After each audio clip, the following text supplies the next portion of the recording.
Happy Monday and lots of stuff to talk about on this week's Musings. I couldn't save it for Wednesday, so figure get it out of the way today, get it all done over with. Don't worry about it until we come back with you on Saturday for the match between San Antonio FC and Detroit City FC.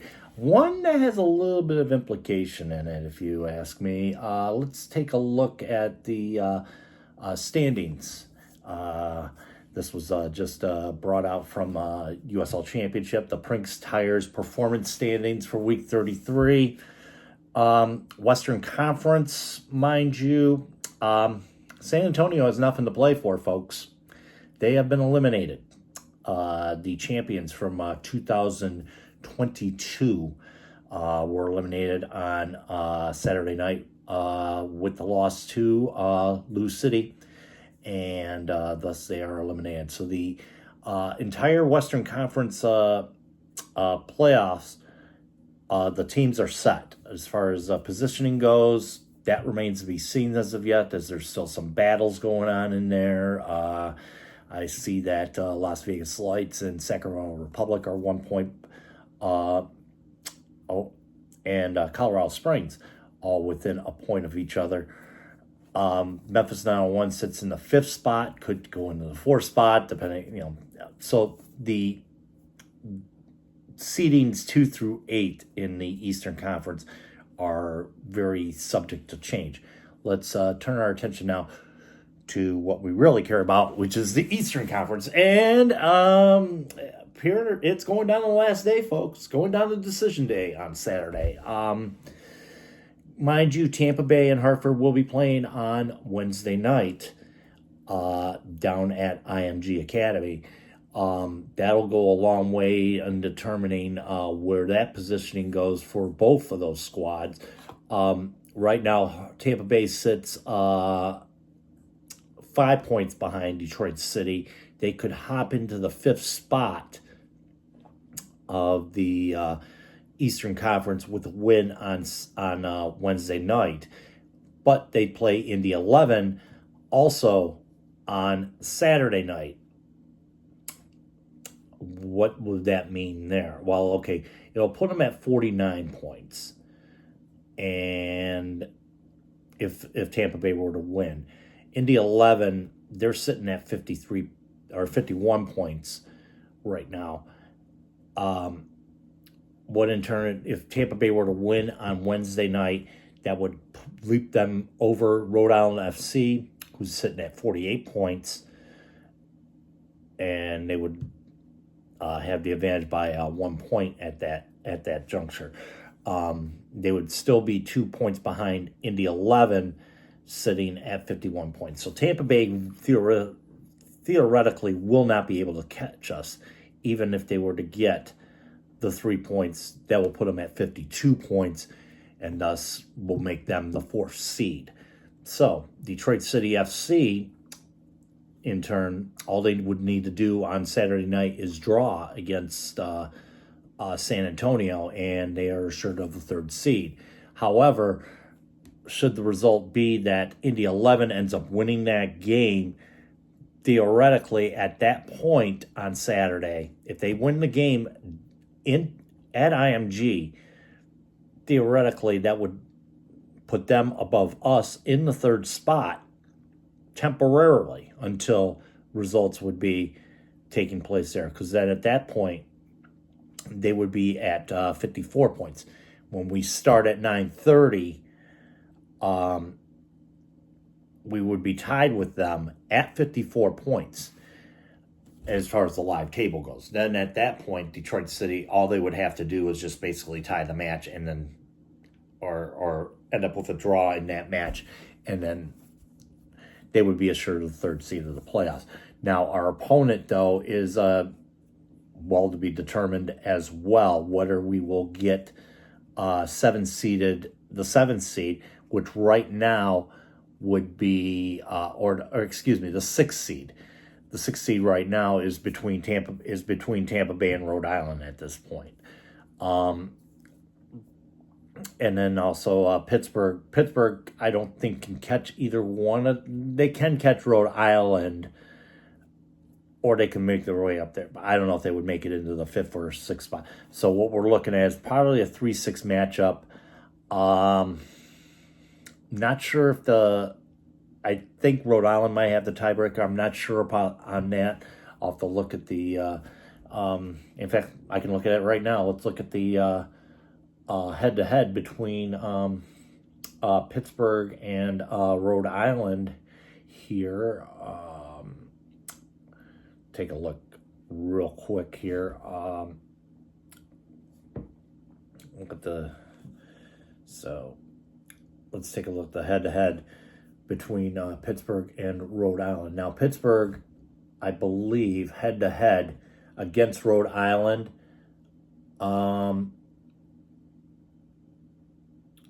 they have the hedge. So Pittsburgh could theoretically jump into the 6th spot if they match up with Rhode Island come Saturday night once everything is said and done.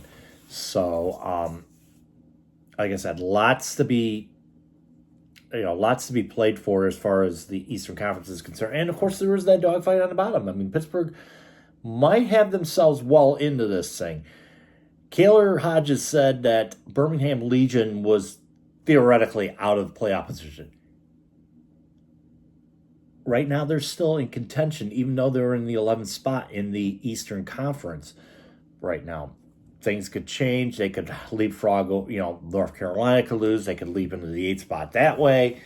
So they're only 3 points behind North Carolina right now as far as getting into the playoffs. Also in there, Hartford Athletic, by virtue, I don't know if they could eliminate them, but they'd be up to 44 if they draw in Tampa Bay on Wednesday, or at IMG on Wednesday night. They'd be up to 44 points.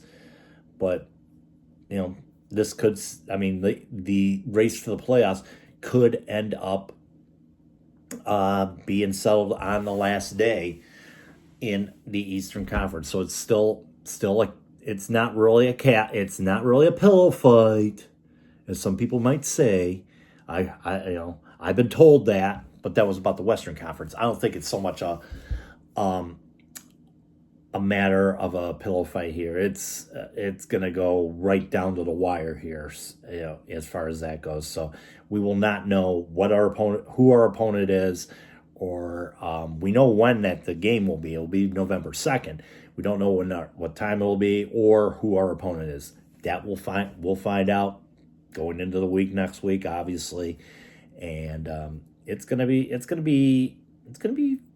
pretty fun.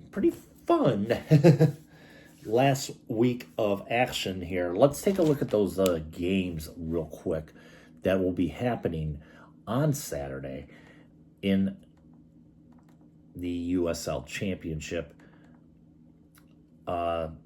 Saturday night, like I said, full schedule on Saturday. So, first off, you got Charleston taking on Loudoun. Loudoun looking for that, to get into the playoffs right now. Currently, they're sitting in the 10th spot. They need a win at Charleston to even have a chance of making the playoffs. North Carolina hosts Las Vegas Lights, who've been hot as of late. Not an easy out there. Pittsburgh hosts El Paso Locomotive.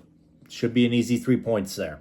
But then again, you got that tiebreaker of Rhode Island right there. That could put them in to possible contention of maybe even the 6th spot in the Eastern Conference, and a potential date with Detroit City at Keyword Stadium.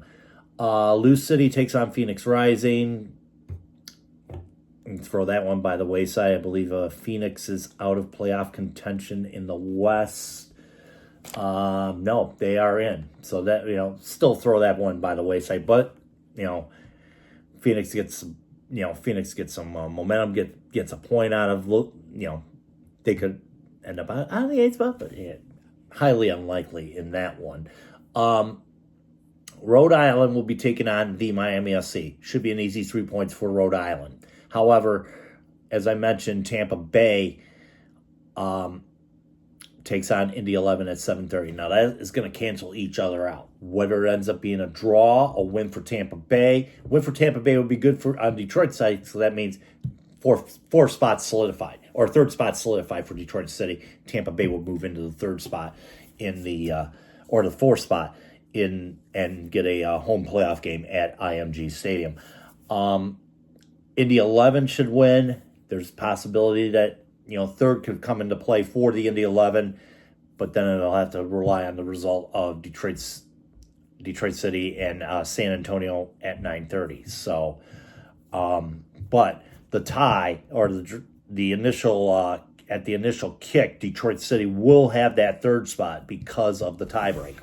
It matters how they fare. If they end up getting the result, getting the draw, they're in the third spot and hosting a playoff game and taking on the 6th seed.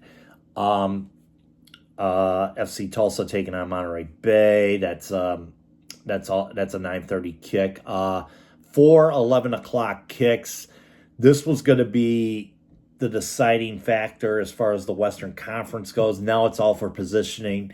Those four kickoffs will be New Mexico United at hosting Memphis 901. New Mexico's struggling as of late, but they've got home field throughout the Western Conference playoffs solidified, so no worries there. Oakland Roots taking on Birmingham Legion FC. That's an 11 o'clock game. The way Oakland Roots have been struggling as of late, I know Birmingham has to travel out to the coast for this one. So, we might have some playoff spots in the play here come that 11 o'clock match. So it's not a dead rubber match not a dead rubber match at all. Orange County, who also clinched this past weekend, takes on Hartford Athletic. And that's an 11 o'clock game. And, of course, Hartford Athletic, they could sneak in depending on results earlier in the night. So, and then the final game of the night, Colorado Springs taking on Sacramento at Heart Health Park. And that's also an 11 o'clock. So 4 11 o'clock games on Saturday night. Could they be a factor in the playoff positioning in the East? The early games will tell. The early games will definitely tell that. And, we will see from there what happens. And, mind you, it's going to be a busy night. And, of course, our game, 9:30 on Saturday night, Channel 50, WKBD Detroit will have Neil Roll be on the call. And, he's going to be taking a red eye back to Detroit if he's going to do his pregame at 10 a.m. because the Lions have a game next day and usually does the pregame show. But 9:30 Saturday night, WKBD Channel 50, ESPN Plus for that one. Not sure if that's going to be. I don't think it's going to be. It's going to be a game of matter, but we'll look at the national TV schedule as far as that goes. That should come out in a couple days from the USL Championship as far as that goes. Keep tuned to the Faithful page. I'll post it on that, the match day post on that as far as that goes. But as of right now, I mean, it's looking to be either it's going to be a dead rubber game for Detroit City, or it's going to be a game in which, all we have to do is just draw against a struggling San Antonio's team. And unfortunately for them, it's a dead rubber match because they're not going to be in playoff. They're not going to be in the playoffs this year. And it's kind of sad for a team like Sacramento or San Antonio, who were one of the powerhouses. They won the championship in 2022 and one of the powerhouses in the Western Conference. And unfortunately for them, they've fallen by the wayside at this point. So, but we'll preview more. We'll go deep into that Saturday on Soccer Night in Detroit for sure. Let's see here. We got... I'm just trying to think, what else do we got to talk about here? certain goal on Saturday that happened, a certain penalty kick that happened on Saturday. Yes, Nate Steinwasser got the privilege to take the penalty kick resulting from a foul that happened inside the box committed on Elvis Amo. Amo was to take the penalty shot, but Nate came down and asked if he could take that penalty shot. And sure enough, he did. Converted, no problem. Trey comes away with the 3-0 victory. Now, there's been talk about half the reason, or plenty of reasons to talk about this. One, Nate had the captain's armband on Saturday. Usually, that's Stephen Carroll that would take the captain's armband on Saturday. And Nate Steinwasser had the honors Saturday afternoon. Also, like I said, the penalty kick. Nate Steinwasser has been a stalwart at Detroit City for many, many years. He's been with the club through the rise in the NPSL. Member of the Members Cup team that lifted the trophy back in 2019. He would miss out on his the NISA Fall Championship run. However, he came back for the 2021 season, leading the club in both winning the NISA Championship and the fall season of 2021. So he would join also fellow city players, Maxi Rodriguez, Stephen Carroll, Connor Rutz, and at the time, Pato Botello Faz as members of the NISA All-Stars when they came into USL Championship in 2022. He is one of the first ever City Centurions. He's got one playoff victory under his belt, that being the game against the Pittsburgh Riverhounds last year in Pittsburgh. So he's got that. And, he's been a stalwart with this club throughout the time he's been here since 2016. So, great ambassador for the club, great role model for many a young kid look up to him. So, but whatever he decides to do in the upcoming future, there's been talk, there's been speculation. Heard a lot of scuttlebutt on Saturday. That this could have been his last home regular season appearance. I cannot speculate. The only person that's going to answer that question is Nate Steinwasser himself. So, whatever he decides to do going forward, wishing you nothing but the best in your future endeavors, whatever you do with the club going forward. So, you have been a great ambassador to this club, and as I mentioned, nothing but the best for you, my man. And best wishes on whatever future endeavors you plan on doing. And I did mention he has a 2-year guaranteed contract until next year, but who knows what's going to happen, going forward. We'll find out soon enough. He'll let us know eventually. And he's 31 years old, so 31 years old, I mean, for a goalkeeper, it's still quite young, but you know what? When you got family going and whatnot, I mean, traveling, 16 weeks out of the year, or 16 to 17 weeks out of the year, it does take its toll. And of course, having to work and, you're trying to establish a career outside because, frankly, USL Championship pay is not really paying the big bucks there. But you know what?